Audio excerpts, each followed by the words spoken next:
República.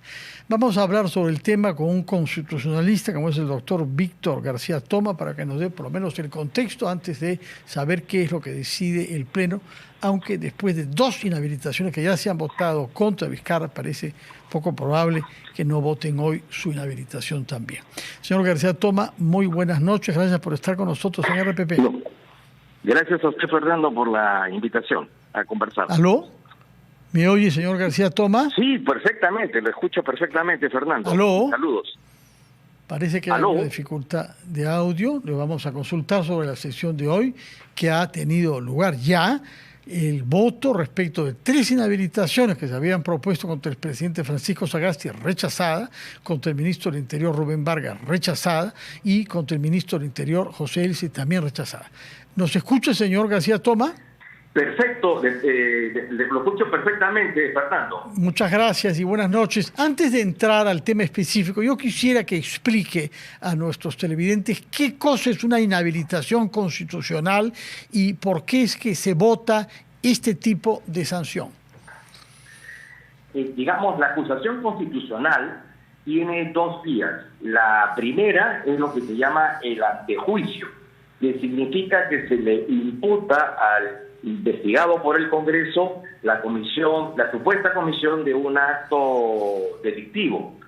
Y esto evidentemente genera que se le levante el fuero y se autorice al Ministerio Público y al Poder Judicial a que adopte las decisiones que estimen pertinentes en el fuero jurisdiccional. Eso es lo que acaba de suceder con el expresidente Sagasti, a quien se le ha, acusado presuntamente por el delito de abuso de autoridad. Entonces su caso va a ser remitido a los fueros pertinentes. La otra figura, que es a la que usted me aludía, es el de la comisión de una infracción constitucional. Eso no es un delito.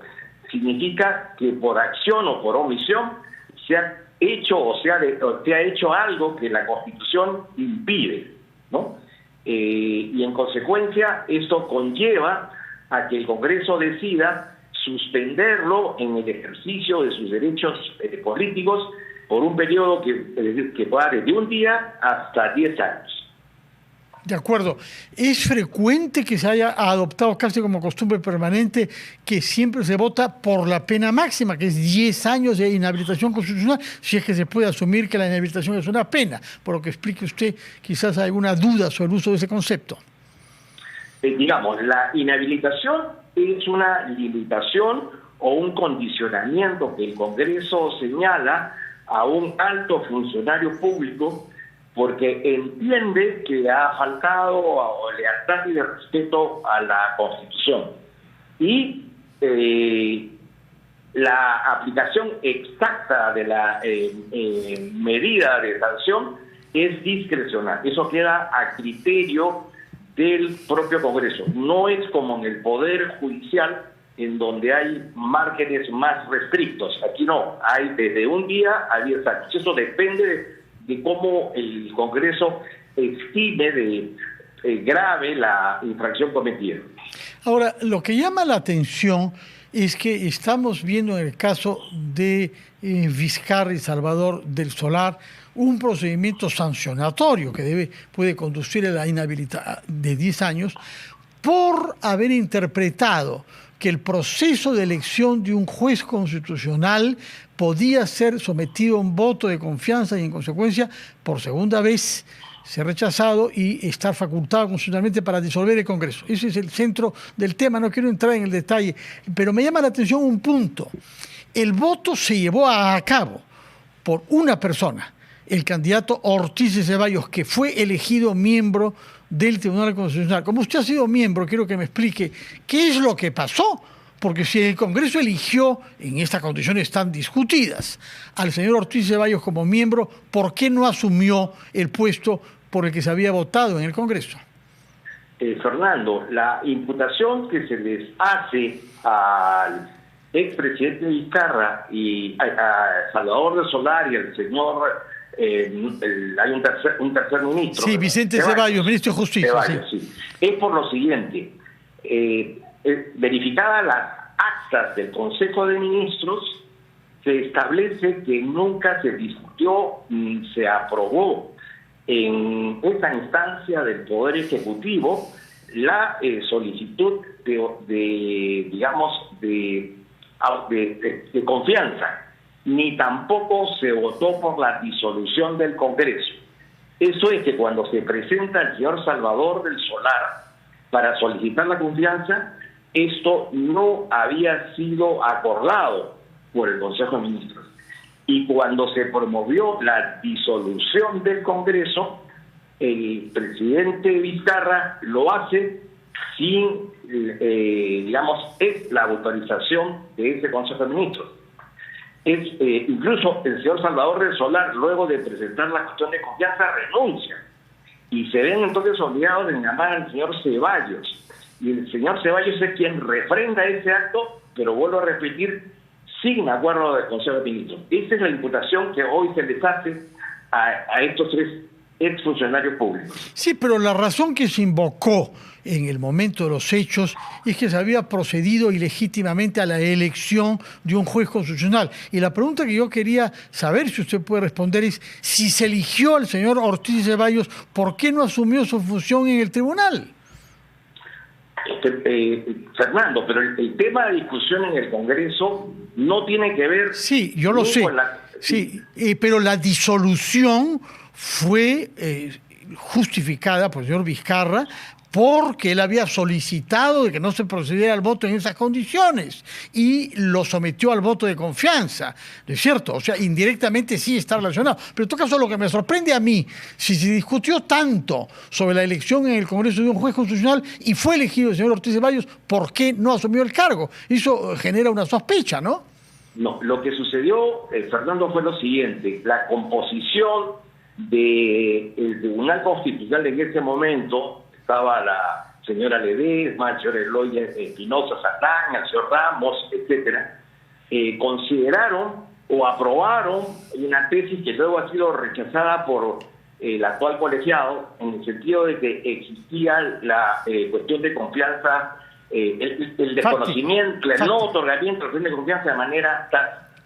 En ese contexto, cuando es elegido por el Congreso el señor González y se presenta ante el tribunal rechaza esa designación por estimar que no era legal. Ese es el motivo. De acuerdo. Pasemos entonces al otro caso de otro presidente que ha sido objeto también de un voto para inhabilitarlo, que es el señor Sagasti. Finalmente no se le ha inhabilitado porque no se alcanzó el número de votos necesarios, pese a que se obtuvieron 61, 66 era la cifra mínima, es decir, la mitad legal más uno, ¿no? 130, la mitad 65 más uno.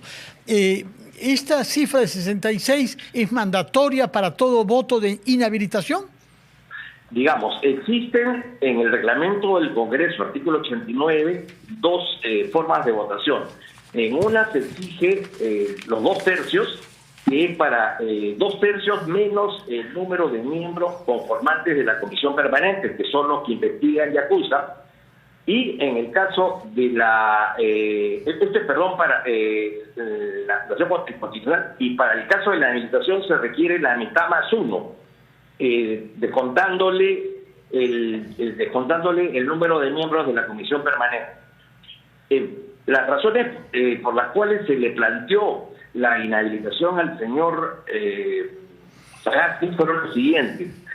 Se entendía que se llevó a cabo una interpretación equivocada, enrevesada, incorrecta del artículo 8 del decreto legislativo 1277, que se refiere a la ley de la Policía Nacional. Lo que sucede es lo siguiente: el Poder Ejecutivo considera necesario remover al comandante general de la policía, y de acuerdo con ese artículo 8, el presidente de la República tenía facultades discrecionales para elegir de una terna de 3 a uno de ellos.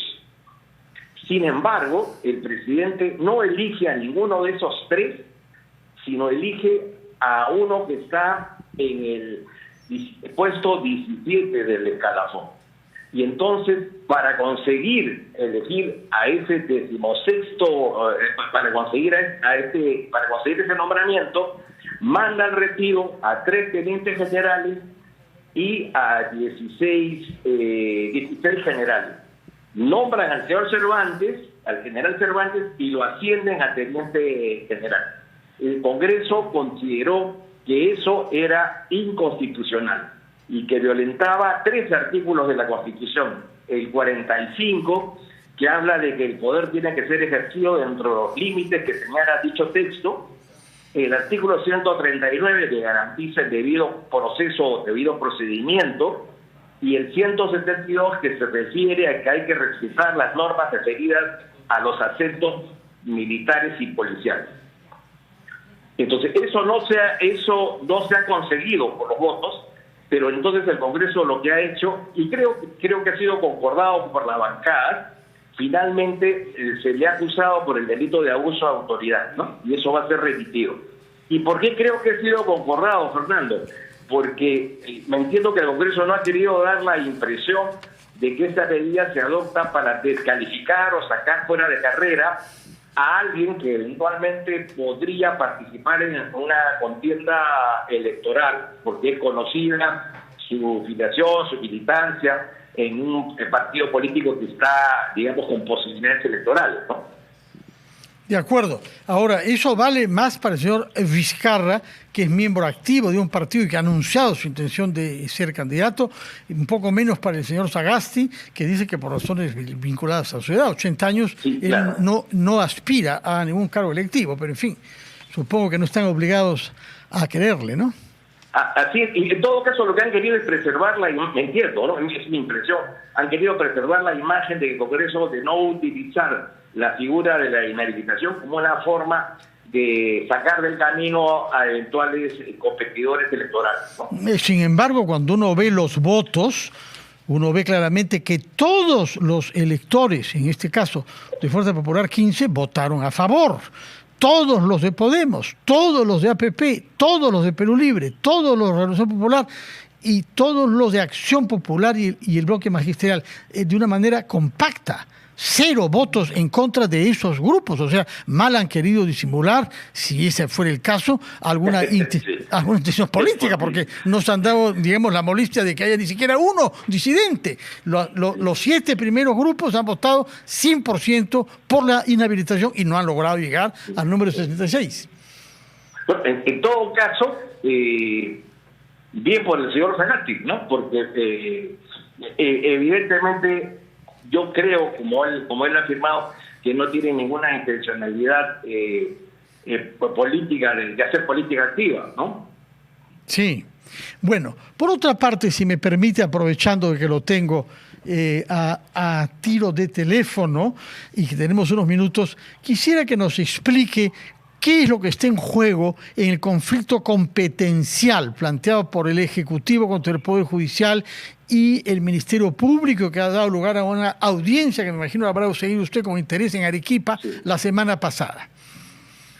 ¿Se refiere usted al tema del artículo 117 de la Constitución? Así es. Digamos, la demanda formulada por el Ejecutivo y luego por la Presidenta de título personal de que se reconozca que ella no puede ser investigada, ni siquiera a título preliminar.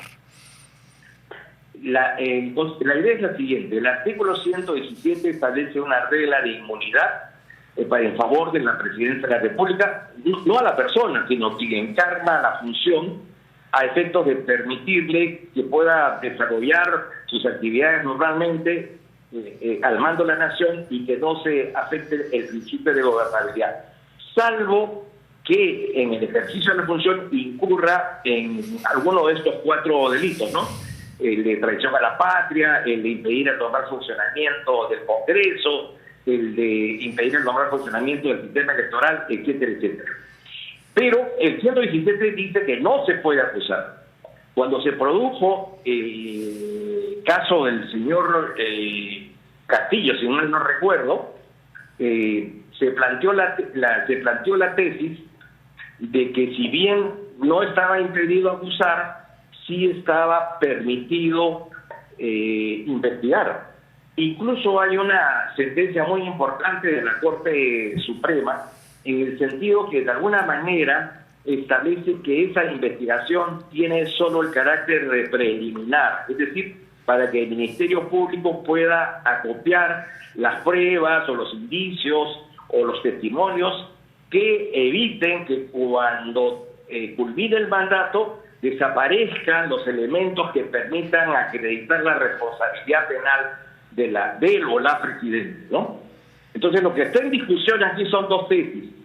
La primera es que se pretende retrotraer la interpretación al caso anterior al señor Castillo, que a mí me parece que es inaceptable, y la segunda es la de establecer criterios que permitan hacer más razonable esta investigación preliminar.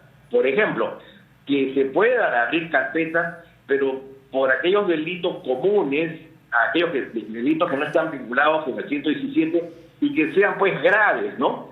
Y lo segundo es que debe haber un plazo, digamos, no muy extendido, para que no tener en vilo al país en relación con esta situación y para que el gobernante de turno, cual fuere, pueda desarrollar sus actividades, digamos, con absoluta tranquilidad. Entonces, seguramente el tribunal acogerá esta segunda línea y va a establecer los límites de esa investigación. Y eso es lo que está en juego. De acuerdo. Muchísimas gracias, doctor García Tomás. Recuerdo que usted es un abogado constitucionalista y que ha sido miembro del Tribunal Constitucional, si no recuerdo mal, incluso presidente, me parece recordar, ¿no?